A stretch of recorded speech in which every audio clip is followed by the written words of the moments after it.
there. Welcome. I am so excited to be hanging out with you today to talk about a very important topic. And basically, I want to know, do you have crabs? Now, I know when you ask somebody that, it seems like it's a pretty personal question, right? How often really does anybody ever ask, hey, do you have crabs? Like, that's just not a normal conversation that people tend to have. But today, I want to make it more of a normal conversation that we can have and taking a look at whether or not we have crabs and then looking at how we can transform them and actually get rid of those pesky little guys so that they're no longer there being a distraction. Okay, so, my coach years ago shared this story with me, and it is a story that literally has stuck in my mind, and I have shared it on so many occasions with my private clients. I think I may have actually shared it in a Facebook Live on my page probably like a year or two ago. But I don't even know, there was just something that kind of triggered it where all of a sudden I was like, you know what, I think this is a conversation that we really need to have again. So whether you've heard the story before or not, just hang out so you can hear it again, let it sink in on like a cellular level, really feel the story, understand if you have crabs or not, and then we'll look at how to move beyond that. So the story that my coach shared with me is that there was a lady walking down a pier and she came across a bucket of crabs and there was no lid on this bucket. So she saw the fisherman and went over and said, like, aren't you worried that your crabs are going to escape? Your day's work is going to be gone. And he said to her, no, I'm not worried about that. You see, anytime a crab tries to escape the bucket, the other crabs will reach up and pull it back into the bucket. So no matter how hard it might try to get out, it eventually learns to not even bother trying because the other crabs are going to pull it back down. Do you see how powerful that story is? It actually is a true story because I Googled it afterwards. I was like, hey, is this just like some cute little story she's sharing with me? Or like, is there some like actual, like, it happens. It happens.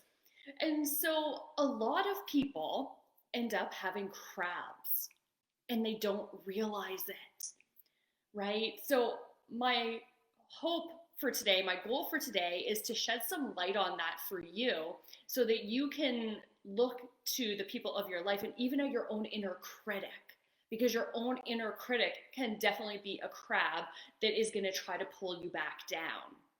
Right? So you have this amazing idea, let's say starting your spiritual business or starting a new adventure, doing something that you haven't done before. And you're all excited about it and you tell people, and all of a sudden they start questioning you, right? Like, oh, well, where are you going to get the money? How is this going to work? Have you thought about this? What about this? Right? And it's like even though they might have good intention behind the questions, it almost is like instead of lifting you up and helping you escape the bucket and helping you go to the next level in your life, in your business, in your journey, they reach up and they start pulling you back down, right? Because they're not comfortable with your growth. A lot of times it ends up being one of those things where, like, you start to do better and all of a sudden people are like, well, I'm not doing as good, right? And then it becomes that projection of themselves onto you. So instead of promoting you and helping you do better, they try to pull you back down so that they don't feel as shitty about themselves.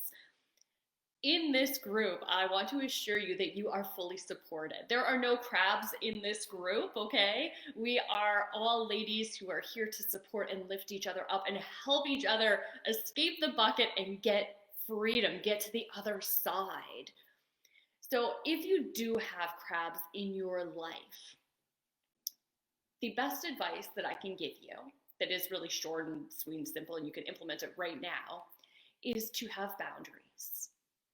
Have boundaries with those people so that you don't get pulled back into the bucket by them basically like trying to crush your dream or pull you back down, that kind of thing. So the more boundaries that you place around your relationship with that person, the more grounded, the more free, the more supported you'll actually be, right? So boundaries, it's really up to you. It might just not be sharing that particular journey with that person, or it might be having a conversation with that person and saying, like, I understand that your intentions are probably good, but I want you to understand that I'm doing this because I feel aligned with this, and I'd really appreciate your support. If you can't support me, that's completely okay, but I ask you to please keep your comments to yourself, right? It can be that easy. Life gets to be that easy. It really does. We, as spirit in human form, we tend to overcomplicate things, but life really does get to be that easy. So look around at your life, look at the crabs that you have, and start to set loving boundaries with those crabs so that you can remove those pesky little guys and you can lift yourself up and get out of the bucket. You can, really commit to your spiritual business, or you can commit to that next adventure, that commit to your goals, commit to your desires, and go after them without having almost that tether to somebody else of like, oh, but if I move forward, I've had resistance with them and it puts strain on my relationship and things get awkward and uncomfortable, right? Place that boundary so that you can basically cut that tether and be free. And they can totally still be in your life, but then at least they're in your life in a different aspect where it is more supportive as opposed to suppressing. If it is your own inner critic, the inner critic is a pesky little bitch. Let's be honest. It's there basically to help protect us. It is. So it is there with good intention. However, the inner critic can keep us so stuck in fear and stuck in analyzing and, like all of those distractions that keep us playing small. So if it is your own inner critic, journaling is an amazing way to get the inner critic out of your mind onto paper so that you can actually release it.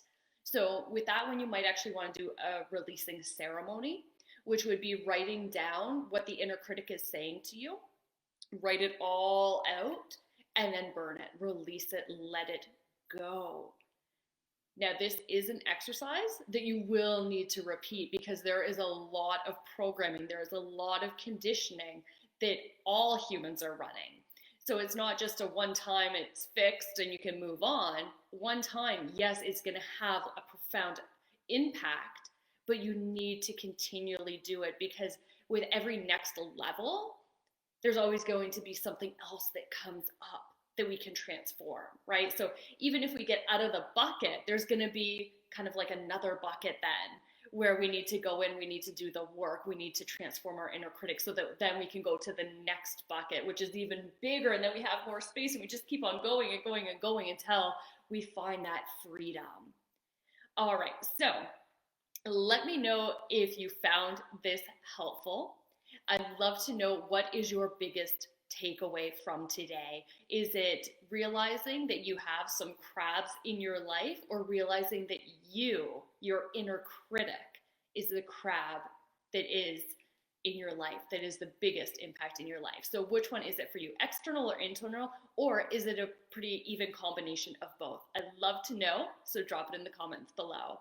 As always, if you have any questions, please reach out to me and I will get back to you.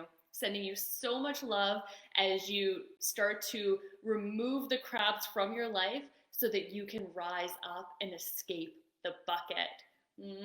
I will talk to you soon. Bye for now.